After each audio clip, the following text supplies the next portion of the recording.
Assalamualaikum warahmatullahi wabarakatuh. Sampurasun. Ini perjalanan gaib 12. Perjalanan gaib Nusantara 212.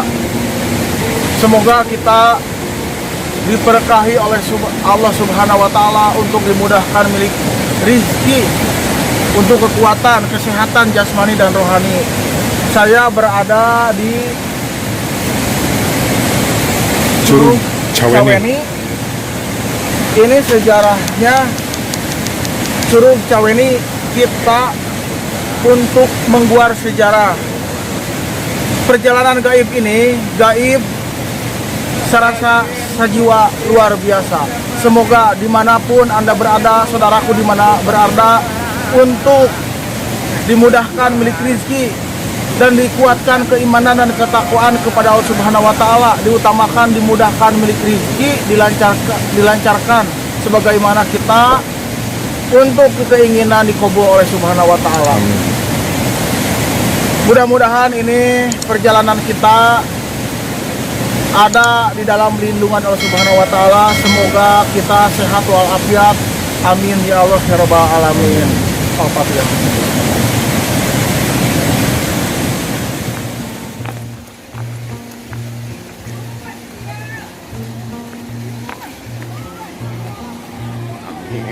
Ampun nya paralun ka Gusti Nu Maha Agung,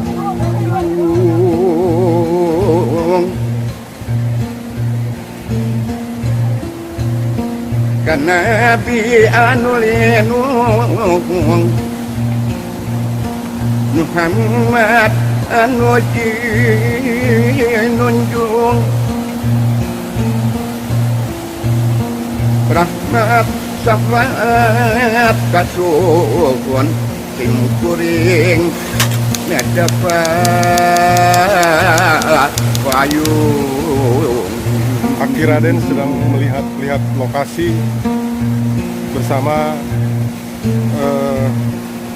tim pembimbing ya, salah satu sesepuh yang akan membimbing kita di lokasi.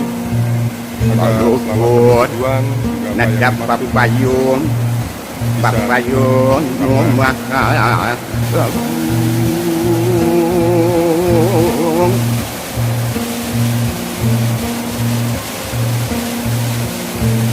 kahandap nada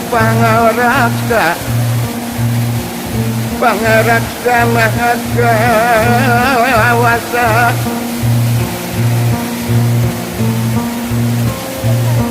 kaler kulon kidul wetan mugi diapingin di Jadi ada jalan lagi akses ya Kia, cuma Ada ini ya. jalan lagi akses, saya coba untuk verifikasi curugnya, tapi lewatnya lewat kolong batu ini.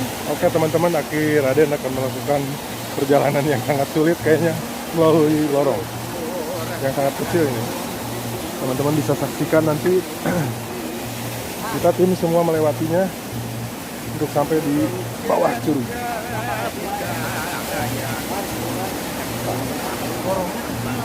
Oke, gitu. Orangnya kecil guys, Oke. saya baru tahu tempatnya. Oke. Ini Aki lewat lorong kecil sekali untuk bisa masuk ke bawah curug Ciweni. Caweni. Oke, Aki udah melewati.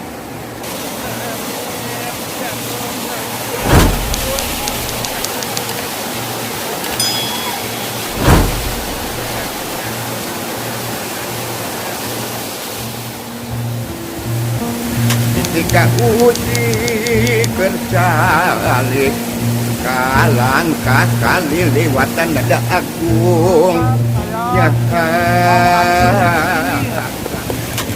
Coba akan konon katanya di sini ada siluman orang ya, siluman ular dari berbagai macam kerajaan. Tapi mudah-mudahan bakal selamat. Tolong semua doakan saya biar panjang umur, jangan sampai sekarang tenggelam ya. Nah, karena ini membahayakan, karena meditasi nanti malam saya ingin coba karena saya tidak tahu di sini. Saya hanya untuk kata tokohnya ini berbahaya, tapi mudah-mudahan doa dari kalian saya akan coba untuk anjlung.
Wis jangan dumadi sundiran tanaman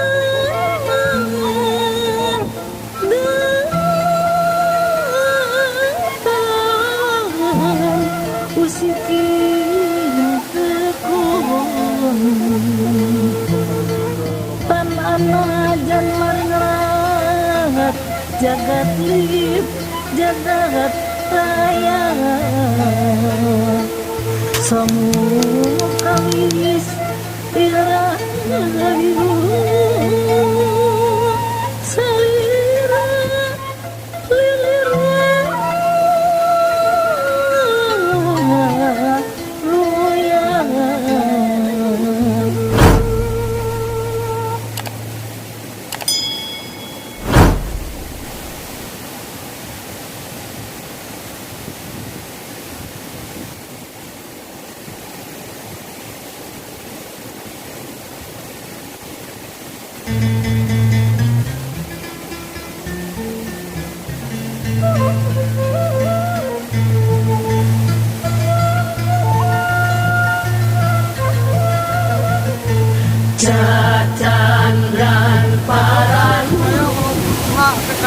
Kita ke goa katanya. Dingin.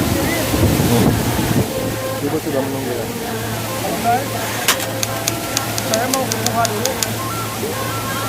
Lihat, konon katanya ada sesuatu di Guha.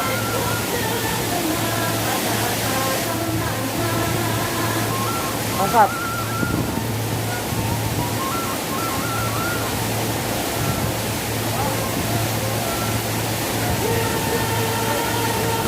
Ini lagi take on.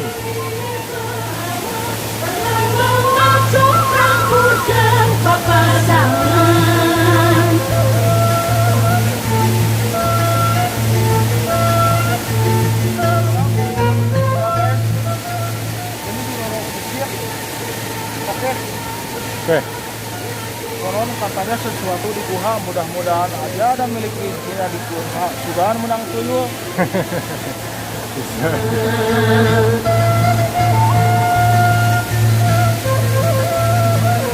Sewesi wisiri wangi kerep terang pencar pajajaran pencar pajajaran mangga waspada Sunda sawawa sing prayatna sana.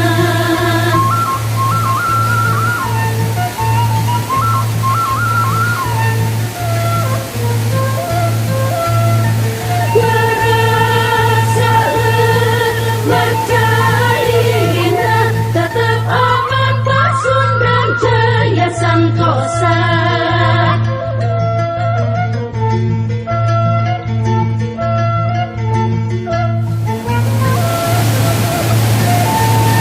Kita lihat.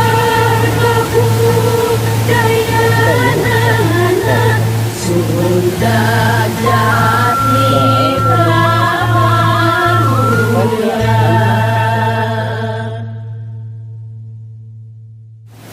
Sekarang saya mau ke dalam sama narasumber saya, ritual saya. Ini namanya gua apa? Curug Ciwenyi. Konon katanya di sini sejarahnya sebagai apa? Putri Ciwenyi. Konon katanya Putri Ciwenyi ada lokasinya dalam. Yuk kita telusuri.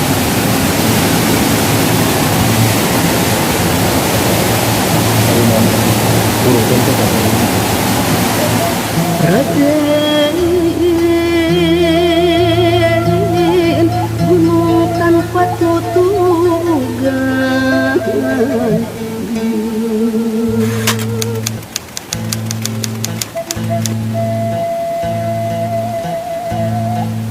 gunung galunggung kapungkur gunung Sumedang katunjang lain Sumedang diwetan baheula Sumedang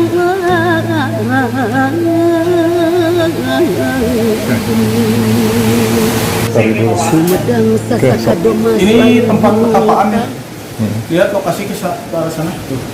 Ini tempat petapaannya di sini. Di sini tempat petapaannya.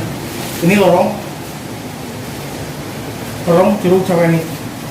Oke. Lanjut. Tapi wetan ari gunung kiramai tetengger negara mana lain Cirebon diwiatan Cirebon Balarang Cirebon Sasaka Domas itu gunung Gunung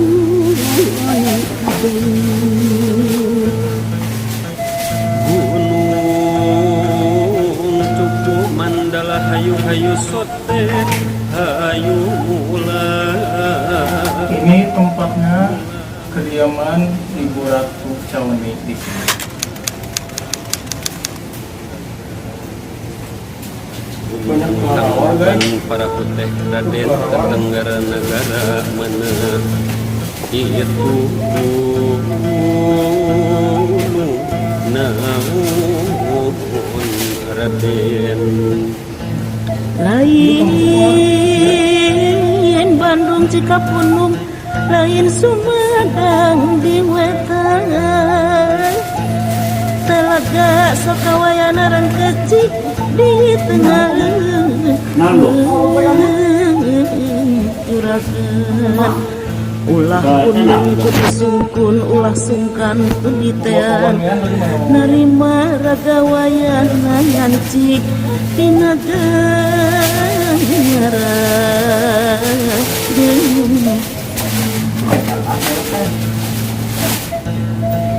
Gunung Pangrango ngajogo ngadaguan kuring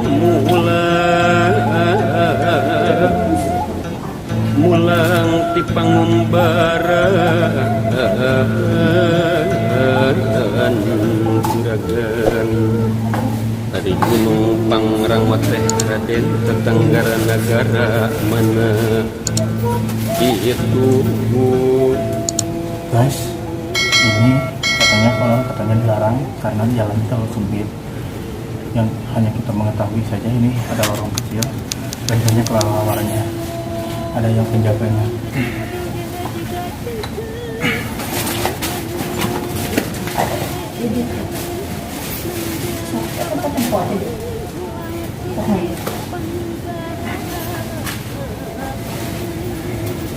Meski dilarang, tapi saya penasaran. Cuman hanya melihat saja, guys.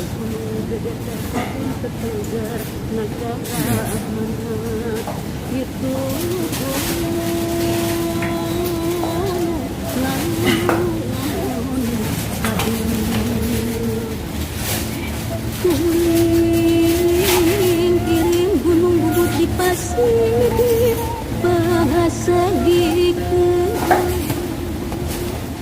Banyak kelelawar. Oh, kelelawarnya banyak.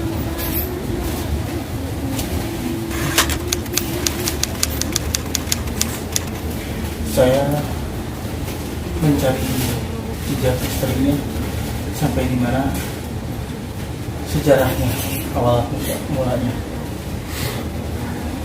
Ini kediaman Ibu Ratu Sewengi. Assalamualaikum. Assalamualaikum warahmatullahi wabarakatuh. Gunung Kendang nun jangi dua paratna kapapan. Ada batu arca juga, guys. Batu arca. Tapi saya diberakin kelelawar dulu. Sebetulnya ini larangan, kata kesepuan juga, tapi saya tetap penasaran.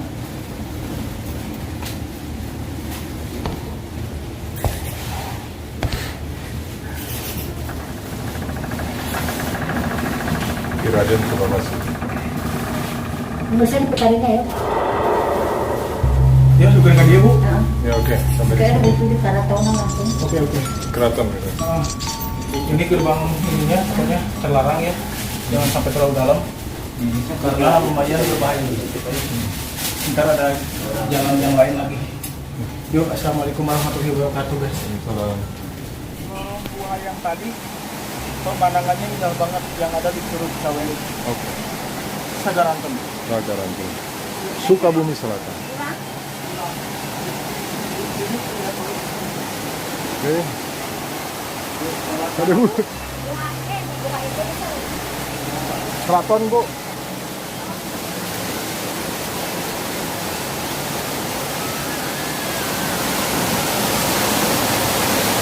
Oke. Indah guys, indah. Kita perjalanan selanjutnya malam kita meditasi. Acara kum. Assalamualaikum waalaikumsalam ya Rijal Goib hadir. Besok. Assalamualaikum warahmatullahi wabarakatuh.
kan di Curug Caweni itu kelihatan saya yang diem di curug itu seorang putri setengah baya dan ada dua.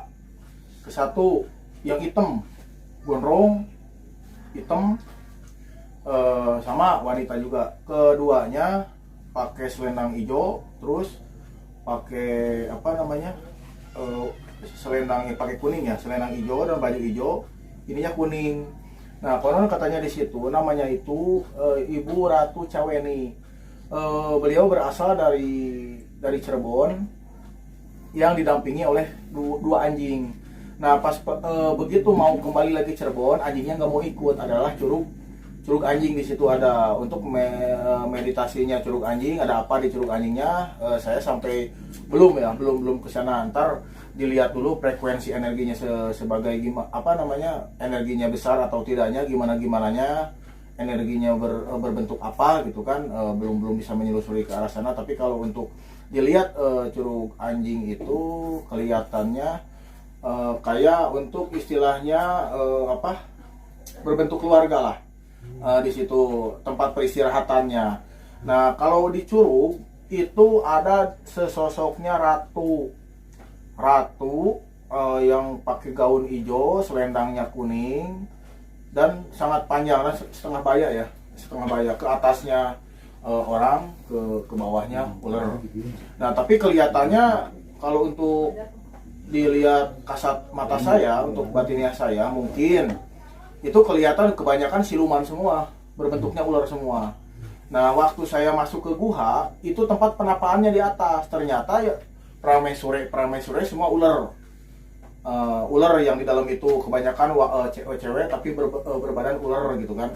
Tapi pas di luarnya itu kan di situ ada siluman buaya juga, dan siluman buaya terus sesosok ya kayak zaman purba, nggak tahu lah zaman mana itu, yang pakai kayak yang di film-film itu pakai gaun kerajaan, tapi kerajaannya sosok sangat tua sekali gitu kan. Nggak tahu di situ kok kayak film-film Predator, tapi nggak tahu tuh bentuknya itu asal usulnya apa gitu kan, yang pakai tumbak kayak ada upacara. Dan di situ ada curug itu atasnya itu jalan untuk pelintasan kerajaan dulu, tapi saya belum diprediksikan zaman mana gitu kan, udah tua banget. Yang rajaannya itu pakai kuda putih, ada tanduknya satu, tapi nggak tahu lah itu zaman mananya. Yang saya tahu di situ penghuninya itu, di situ kan ada sebuah patung arca ya, yang menyembah batu di situ, karena penunggunya itu ada kebanyakan si ular, tapi ada siluman buaya juga. Sangat, kalau emang kayak orang yang banyak halusinasi atau banyak pikiran, tidak fokus, itu gampangnya kerasukan. Jadi di daerah situ sangat berbahaya kalau untuk halusinasi atau pikiran kosong, harus selalu istighfar aja. Nah, di situ juga di Curug Caweni itu, di bentengnya itu sama yang saya tadi bilang, saya nggak mengerti kok ada. Tapi kalau zaman Pajajaran nggak seperti itu. Pajajaran saya ini tahun berapa gitu kan. Ya mungkin saya menanyakan kepada Mas Riko, ahli supranatural indigo juga, untuk menyelusuri ke alam ke belakangnya gimana itu, apakah betul atau tidak. Mungkin penglihatan saya seperti itu. Kalau bahasa Sunda nama karuhun jadi siluman semua rata-rata. Yang disebut Putri Ratu Caweni, kelihatan saya bukan Ratu Caweni, itu siluman saja. Ratu Caweni itu cuman mundar-mandir aja ke Cirebon, ke situ, ke Cirebon, ke situ.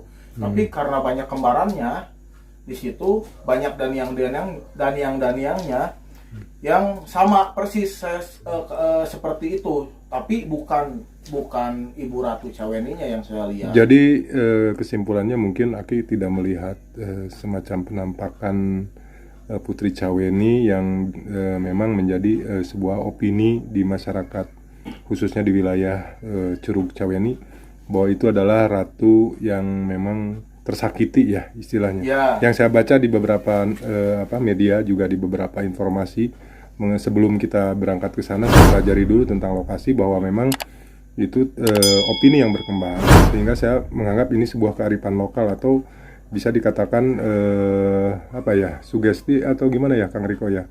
Nah ini saya tidak menemukan juga sih sebetulnya penjelasan yang lebih akurat dan detail mengenai keberadaan curug itu. Hanya sempat beberapa kali waktu di lokasi saya melihat bahwa Kang Riko juga mempunyai visi atau pandangan yang berbeda ya, mungkin dari apa yang selalu dijadikan opini masyarakat ya. Betul. Yang sudah berkembang ketat. Nah makanya saya ingin menanyakan juga pada Kang Riko, sebenarnya menurut pandangan Kang Riko tentang Curug Cawe ini seperti apa? Jadi begini, menurut pandangan saya pribadi dengan teknik pembacaan residual energi ya. Sebelum saya menjelaskan lebih lanjut, kenapa teknik apa sih yang saya pakai tersebut, itu dinamakan dengan teknik retrokognisi, yaitu pembacaan jejak residual energi di masa lalu, masa lampau. Pada di Curug Cawe ini itu ternyata ada lapisan-lapisan peradaban yang memang terjadi dari zaman ke zaman. Putri Cawe ini ya memang betul, dia pernah ada di situ, tapi yang patut digarisbawahi, curug bentuk tebingnya itu bukan bentukan dari Pangeran Boros Kaso yang menjadi pasangan Putri Cawe ini pada saat itu, karena dari teksturnya itu memang itu bukan bentukan alam melainkan pahatan tangan manusia. Nah, kalau kita merunut lebih detail lagi, itu bukan untuk zaman kerajaan, tapi jauh sebelum itu, pas saya membaca residual energi, ternyata memang itu ada saat zaman dahulu kala, yaitu seperti dandanan itu seperti gladiator, lebih tepat itu kayak dandanan film-film kolosal Eropa. Mereka itu memang saat itu bersinggah lah di situ gitu. Nah itulah soalnya itu bukti autentiknya atau data primer itu tertera pada ukiran tebing Curug Cawe ini, dan di atasnya itu seperti ada dam gitu, apa pintu air, tapi alasnya itu berbentuk batu, dan itu bukan bentukan alam, beda. Dia memang sengaja dibentuk oleh tangan-tangan manusia. Di samping itu juga itu ada lagi pas kami ke lokasi sungai, itu ada rekam jejak residual energi bahwa pasukan Mataram Islam waktu pada saat penyerangan dari Mataram ke Batavia melewati arus sungai tersebut. Seperti itulah kira-kira. Dan patut diluruskan kembali, ini jangan sampai disangkut pautkan bahwa sosok Putri Cawe ini tersebut adalah sosok Putri Ular. Itu sangat salah besar, karena yang merupakan sosok ular itu yaitu bangsa jin ataupun siluman yang memang yang mampu ya, yang ada di lokasi tersebut.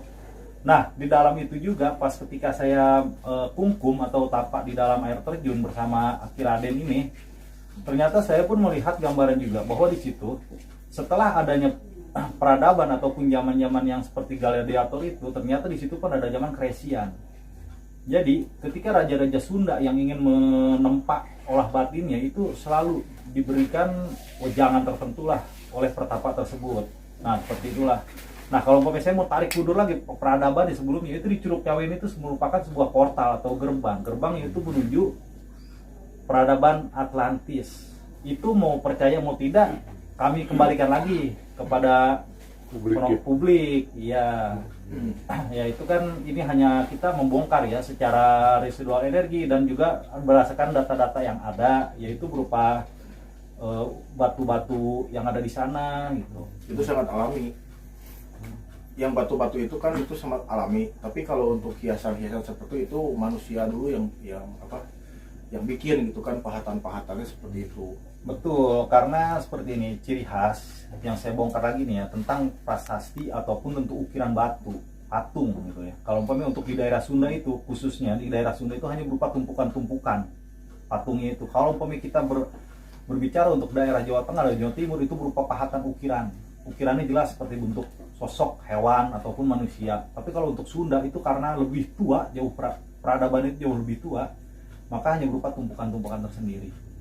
Kira-kira seperti itulah pandangan dari kita berdua ya. Kira-kira. Yang sewaktu saya meditasi di Curug itu, waktu kungkum ya sama Mas Riko kemarin, ya mungkin yang datang itu ilapatnya seperti itu kelihatan saya. Jadi pas gerbang batunya itu, batu ke dalam itu semua lorong. Jadi ada apa di situ? Kita juga ada pertanyaan, tapi jangan sampai publik itu jangan sampai musyrik lah atau gimana kan. Itu bisa untuk pemujaan juga, itu bisa untuk pesugihan juga. Nggak usah lah, kita mah kepada Allah Subhanahu Wa Taala. Cuman saya pengen mengetahui aja di situ sosok apa, gitu kan, energinya seperti apa. Karena di situ ada hitam putih, hitamnya ada, putihnya ada. Tapi kebanyakan siluman-siluman yang hitam di situ. Kelihatan emang Putri yang tadi Mas Riko dibilangkan. Jadi Putri itu bukan sosok ular, tapi dia ada kembarannya. Siapa yang menjadi kembarannya itu? Biasa Putri pakai gaun, Putri Raja kan seperti itu. Kayak Nyimas lah, kayak Nyimas seperti itu. Pakai baju hijau, terus selendang kuning gitu kan. Pakai mahkotanya kayak peri gitu kan, sangat panjang, dan ada sosok hitamnya juga. Jadi semua hitam. Siapa hitam? Nah, yang saya tahu bahkan dia cuman mengusulkan ya waspada dan hati-hati. Emang semua juga seperti itu, kita harus ada kewaspadaan. Ada dua sosok, hitam dan putih. Putihnya yang itu yang jelas. Kalau hitam benar-benar hitam, rambutnya panjang dan pakai mahkota hitam semua. Ya mungkin keinginannya ya sampean pingin apa katanya. Tapi saya nggak mau ingin apa-apa. Yang penting saya yakin kepada Allah Subhanahu Wa Taala. Yang tadi dibilang dari Cirebon, emang betul di Cirebon kedatangan seperti itu kayak Putri Raja ya.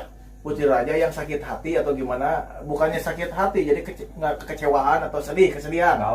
Galau, kesedihan.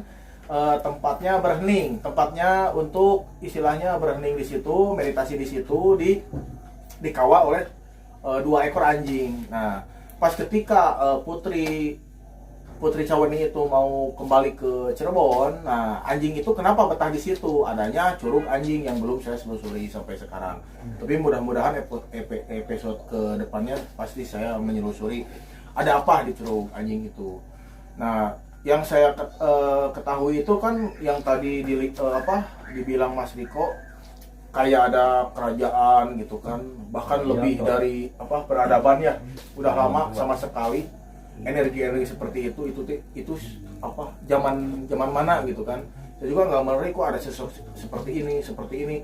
Bahkan saya melihat sosok orang yang kepalanya kayak domba, terus ada tanduknya, bawa tumbak, tapi berbentuk orang, bisa jalan kaki. Ininya ada bulunya lah. Kayak kalau bahasa Sundanya itu kebo ireng, tapi bukan kebo ireng. Dia pakai baju gaun kerajaan. Dengan simbol Viking kan. Nah, kayak simbol Viking seperti itu. Iya. Kayak simbol Viking, cerek sama panjang gitu kan. Nah, pas pengawalnya kayak segi panah. Ke satu kayak panah. Tengah-tengah panah itu ada kuda putih. Ininya ada tanduknya. Itu siapa? Belum terselusuri karena itu zamannya beda banget sama Putri Caweninya. Beda banget. Nah, itu yang curug itu kan itu dulunya kelihatan saya itu nggak seperti itu. Dulunya itu jalan kayak zaman kerajaan, itu gurun semua. Tapi di situ ada apa? Ada sangkut pautannya apa dengan curug Caweni itu? Ya, mungkin gini Ki. Saya sempat ngobrol dengan Kang Riko waktu di lokasi bahwa itu ada semacam portal ya, Kang Riko. Ya, portal, betul. Kalau saya berpendapat mungkin Kang Riko juga bisa lebih menjelaskan apakah pendapat saya ini salah. Mungkin itu lebih ke gerbang di mana Putri Caweni hanya singgah ya. Ya, mampir. Sebetulnya yang membuka areal atau lokasi itu sebetulnya bukan di zamannya Putri Caweni, mungkin seperti itu ya mungkin. Betul, Pak. Jadi memang Putri Caweni itu hadir di lokasi Curug Caweni, memang itu udah ada ukiran seperti itu, dan yang membuka ataupun membangun bendungan itu yang saya tangkap itu berupa ini Pak, Moby Dick itu kaum yang pemburu paus kan, paus. Okay. Dia itu sangat hebat lah dalam berburu paus itu kan, ahli pelayaran intinya seperti itu. Dan kenapa tadi Aki Raden selalu membahas itu ada pasukan berkuda. Nah memang di situ itu ada suatu peradaban. Kalau umpamanya saya baca itu seperti pada zamannya Nabi Yakub gitu, yaitu bapaknya Nabi Yusuf. Nah di situ tuh sangat tua sekali ya. Sangat tua sekali ya, betul. Nah itu memang di saat itu memang lagi sedang galak-galaknya itu tentang penempaan besi, logam besi. Bagaimana dengan kaitan yang Prabu Siliwangi katanya? Saya sempat dengar dari masyarakat di situ, terutama tukang ojek ya, saya yang pernah tanya ada kaitan dengan yang Prabu Siliwangi. Gimana itu? Nah, masalah kaitan dengan Eyang Prabu Siliwangi, yang saya ketahui di situ, Eyang Prabu Siliwangi itu bukan di situ, ada guhanya disebut Guha Caweni, persinggahan untuk patilasan. Nah, patilasan untuk menyambungkan. Nah, tapi itu zaman beda ya, zaman waktu itu sama Prabu Siliwangi peredaran sangat jauh banget. Tapi pas begitu Prabu Siliwangi persinggahan untuk menjalin persaudaraan pereratan untuk menjaga benteng gitu kan. Karena itu persis banget pantai pantai selatan, dari situ dekat sama pantai, tembusnya sangat dekat ke Australia. Kalau di Australia bisa berapa jam lah ke Australia, kata masyarakat situ. Kalau saya kan nggak tahu, belum ke Australia jalan situ. Nah, sosok itu sangat jauh dari peradaban yang tadi berkuda sama Prabu Siliwangi itu sangat jauh. Tapi di situ ada patilasan Prabu Siliwangi yang ada tempatnya di guha, disebutnya guha apa? Guha pengantin. Guha Kopea. Nah, kalau Guha Kopea itu ada panglimanya. Panglimanya berbentuk macan kumbang di situ. Kemarin saya meditasi, yang kemarin uji nyali itu, tim saya kan melakukan uji nyali apakah betul atau tidak. Konon katanya di situ ada banyak penampakan macan, kayak buaya. Kalau udah demit siluman udah banyak lah, udah pasti. Itu namanya di guha. Itu kan guha itu dikuasai oleh ribuan kelelawar gitu kan. Bahkan saya juga sampai masuk ke jurang kelelawar sampai segini, ternyata bukan apa-apa, itu kotoran kelelawar yang saya injak gitu kan.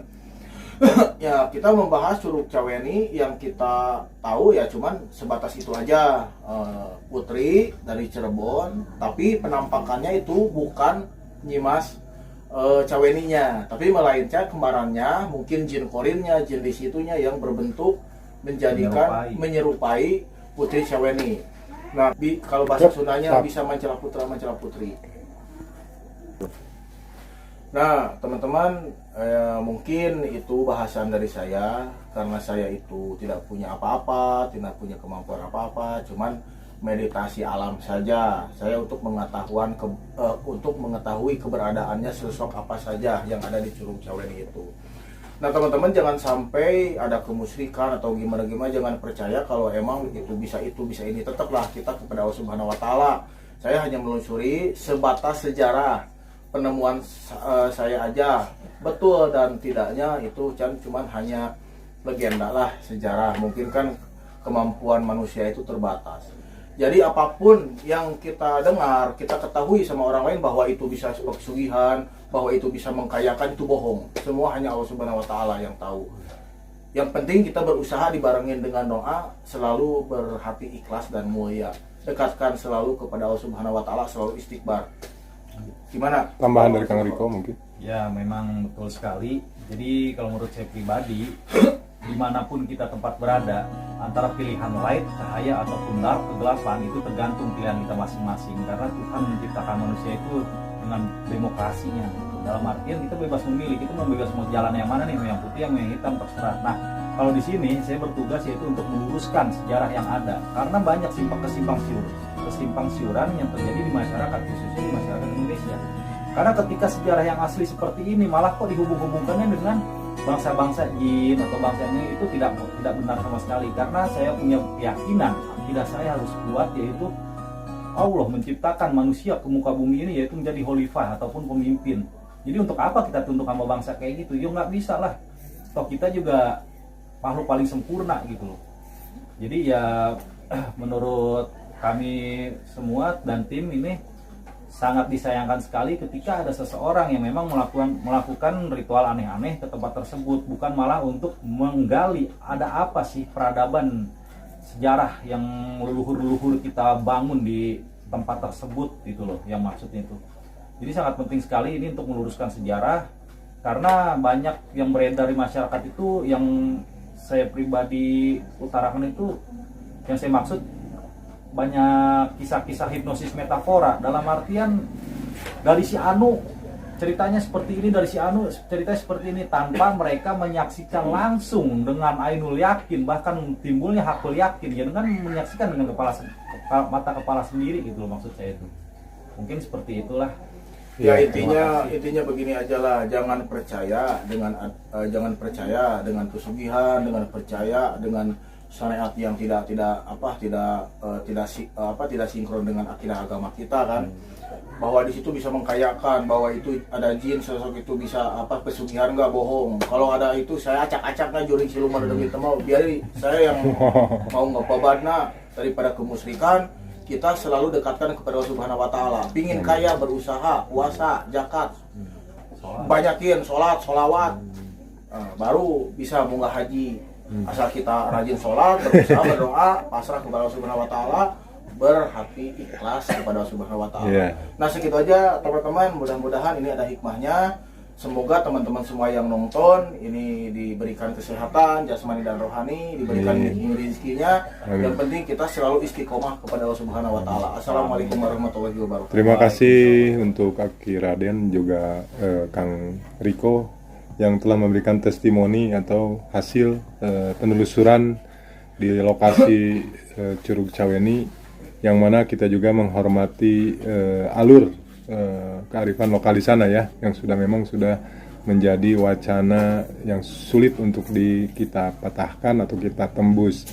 Namun dalam hal ini kita mencoba membuat dua visi pandang yang kita lakukan ya. Artinya ini testimoni pendapat kita ya. Pendapat kita seperti itu. Mudah-mudahan dapat bermanfaat buat teman-teman yang nonton channel ini. Jangan lupa pula untuk like, subscribe, dan komen untuk kelangsungan channel Aki Raden dalam penerusan jejak misteri Nusantara. Terima kasih. Assalamualaikum warahmatullahi wabarakatuh.